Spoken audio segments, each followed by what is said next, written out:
Hello दोस्तों, नमस्कार, राधे राधे, जय श्री कृष्णा।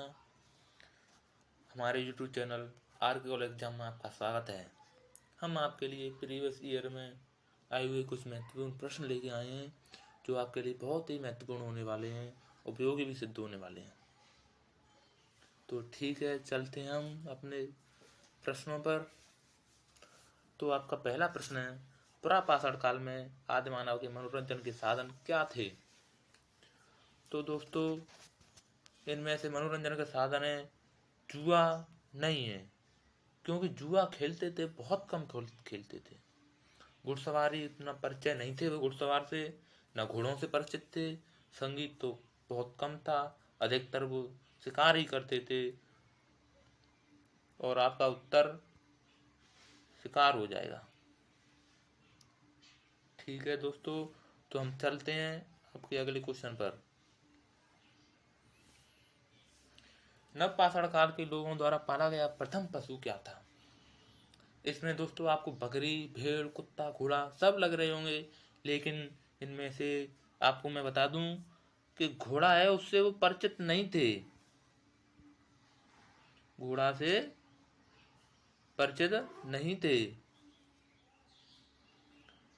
भेड़, बकरी है, उससे भी परिचित नहीं थे। ये दोनों आपके बिल्कुल गलत हो जाते हैं। अब आपकी बारी आती है, भेड़ और कुत्ता में से किसे चुने? तो दोस्तों, पालतू पशु कुत्ता भी था, भेड़ भी थी, लेकिन पहले उन्होंने भेड़ को पाला जो नवपाषाण काल में थी, इसीलिए आपका उत्तर भेड़ हो जाएगा।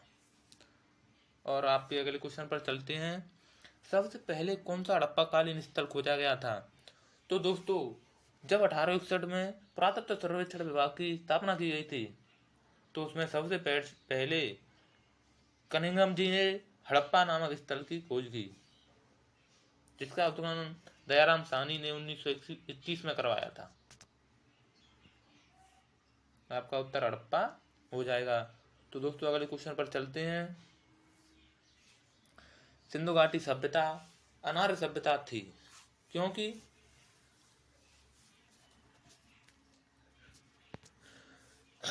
सिंधु घाटी सभ्यता एक अनार्य सभ्यता थी।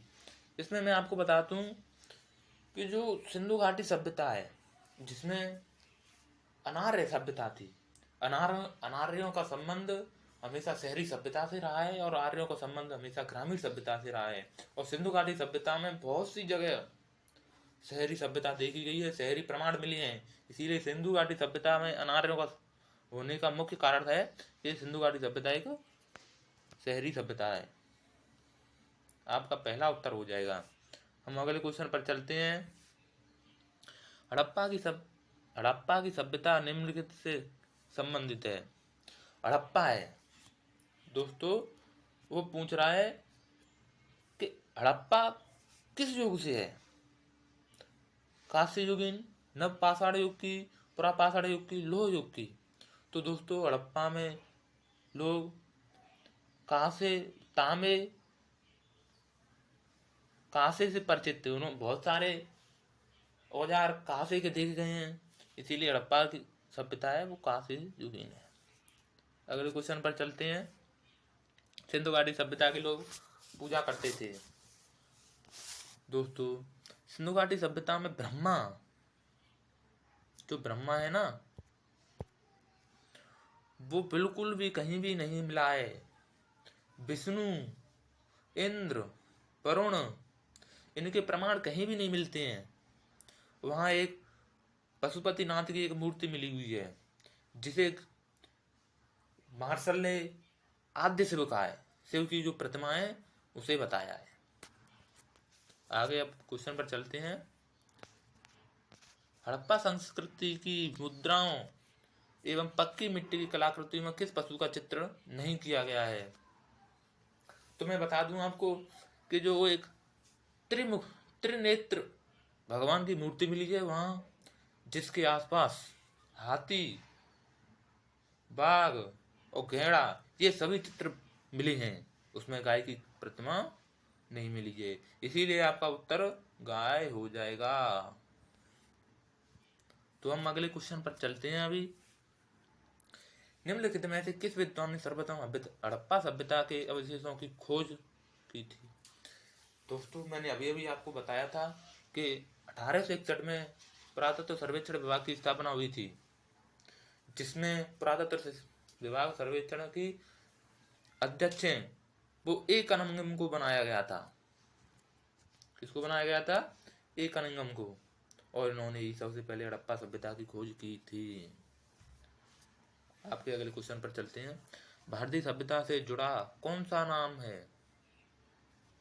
अर्थात भारतीय सभ्यता में मैंने अभी बताया कि भारतीय सभ्यता में पुरातत्व सर्वेक्षण विभाग के जो अध्यक्ष थे वो सर कनिंघम थे, इसीलिए आपका उत्तर सर अलेक्जेंडर कनिंघम हो जाएगा। अगले क्वेश्चन पर चलते हैं। सिंधु घाटी सभ्यता वैदिक सभ्यता में क्या अंतर है? सिंधु घाटी सभ्यता और वैदिक सभ्यता में अंतर बताना है। तो मैंने पहले ही बताया था कि सिंधु घाटी सभ्यता में बहुत सारे स्थल हैं जहाँ शहरी सभ्यता के प्रमाण मिले हैं और वहाँ आर्य अनार्य रहते थे शहरी सभ्यता में, और वैदिक काल है वहाँ आर्य आए थे और वहाँ ग्रामीण सभ्यता थी। तो सिंधु घाटी सभ्यता वैदिक सभ्यता का पहला ही आपका आंसर हो जाएगा। सिंधु घाटी सभ्यता एक नगरीय सभ्यता थी और जो वैदिक सभ्यता है वो ग्रामीण सभ्यता थी। अगले क्वेश्चन पर चलते हैं। सिंधु घाटी सभ्यता विकसित हुई। तो दोस्तों सबसे प्रचलित मान है जो कार्बन 14 है, उस पद्धति का समय है वो सबसे ऑथेंटिक माना जाता है, जिसमें 2500 से लेकर 1750 आपका ऑथेंटिक मान है जो कार्बन डेटिंग पद्धति जो C14 से निकाला गया है। आपके अगले क्वेश्चन पर चलते हैं। सिंधु घाटी सभ्यता की लिपि थी।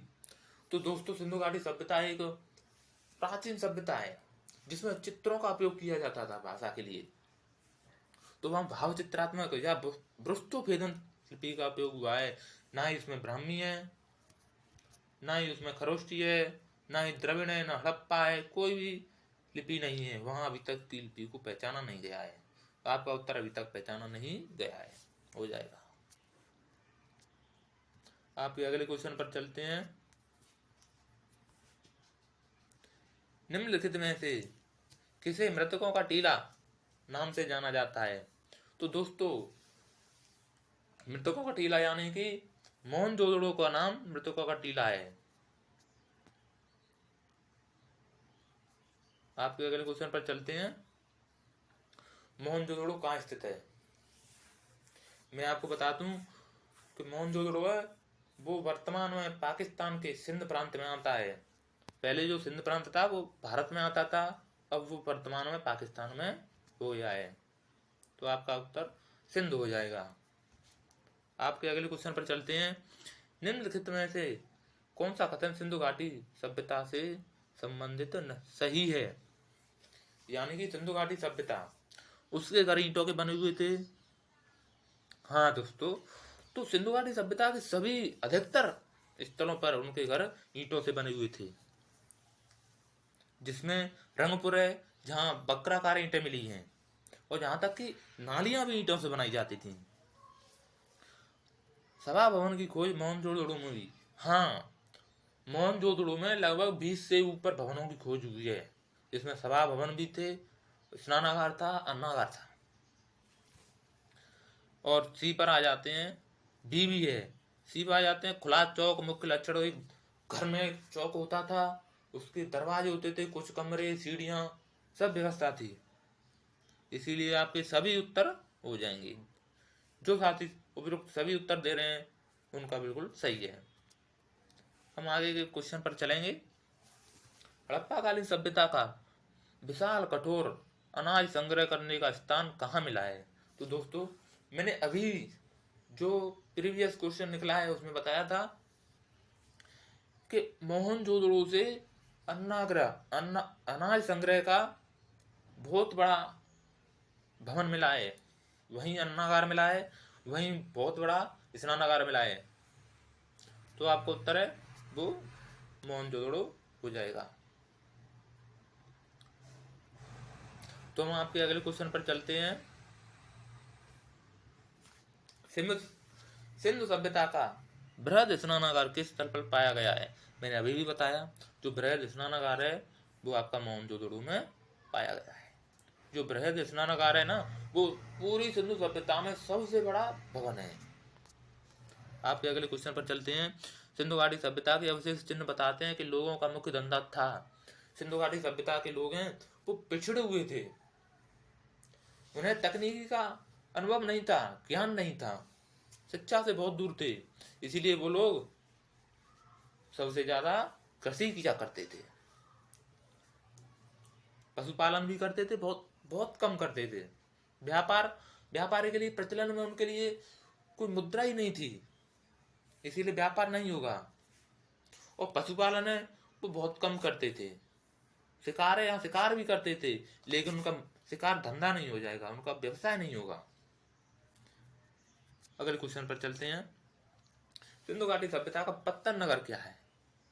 तो दोस्तों ये एक महत्वपूर्ण क्वेश्चन है जो बहुत प्रीवियस ईयर में आ चुका है और आगे आने की बहुत सारी संभावनाएं हैं। इसमें गुजरात के अहमदाबाद सिटी के पास में आपका एक शहर पड़ता है लोथल। लोथल शहर है जो बहुत ही पुराना है। इसमें सिंधु घाटी सभ्यता में पत्तन यानी कि बंदरगाह के साक्ष्य मिले हैं। तो आपका सही उत्तर लोथल हो जाएगा। जो भी दोस्त लोथल दे रहे हैं उनका उत्तर सही है। आगे क्वेश्चन पर चलते हैं। निम्नलिखित में से कौन सा स्थल भारत में नहीं है?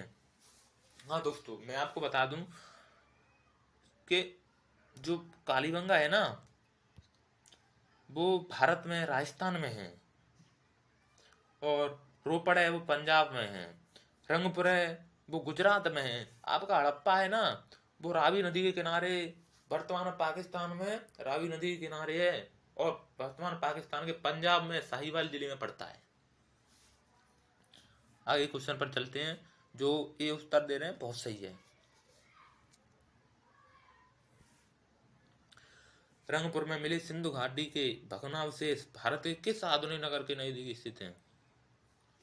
तो दोस्तों मैं बताऊं आपको, जो लोथल है अभी निकल गया है, उसके 50 किलोमीटर दूर अहमदाबाद के पास ही रंगपुर है, और जो अहमदाबाद के पास है इसमें भग्नावशेष मिले हैं। आपका उत्तर अहमदाबाद हो जाएगा।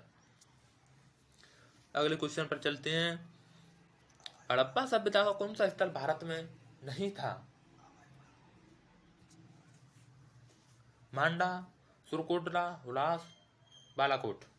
तो दोस्तों मांडा है वो आपके उत्तर प्रदेश में आता है, सुरकोटला गुजरात में आता है, हुलास भी इंडिया ही में है, तो बालाकोट है वो आपका भारत में नहीं है। जो भी उत्तर बालाकोट दे रहे हैं उनका उत्तर सही है।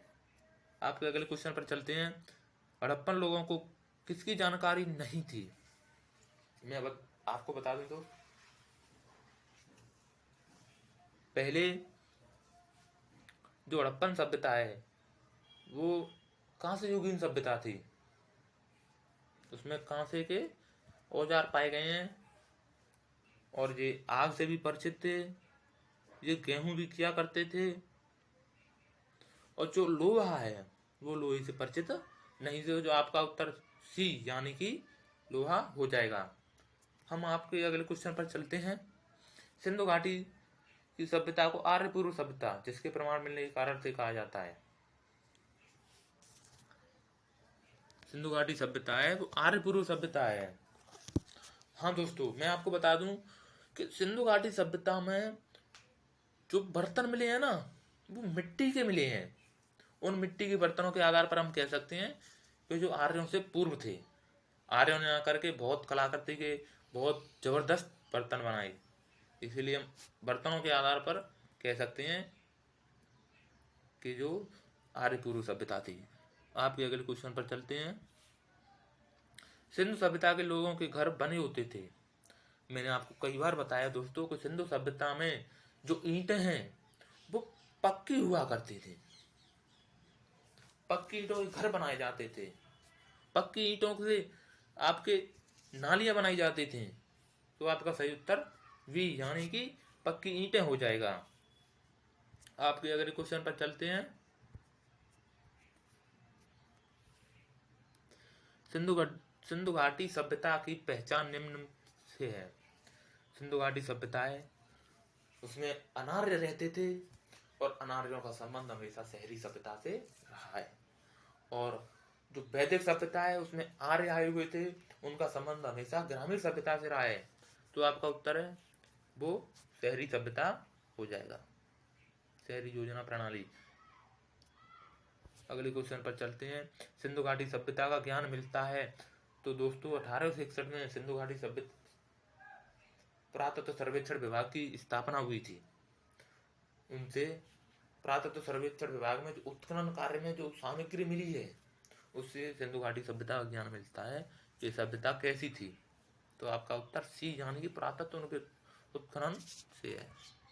अगले क्वेश्चन पर चलते हैं। मानव द्वारा सर्वप्रथम किस धातु का उपयोग किया गया। हाँ दोस्तों, मानव द्वारा सर्वप्रथम तांबा धातु का प्रयोग किया गया था। तो आपका उत्तर तांबा हो जाएगा। तो दोस्तों मैं आपसे विदा लेना चाहता हूँ। वीडियो अच्छी लगी हो तो लाइक करें, हमारे ऐसे ही वीडियो पाने के लिए चैनल को सब्सक्राइब करें, और जो आपके दोस्त हैं उनको वीडियो को ज़्यादा से ज़्यादा शेयर करें। धन्यवाद।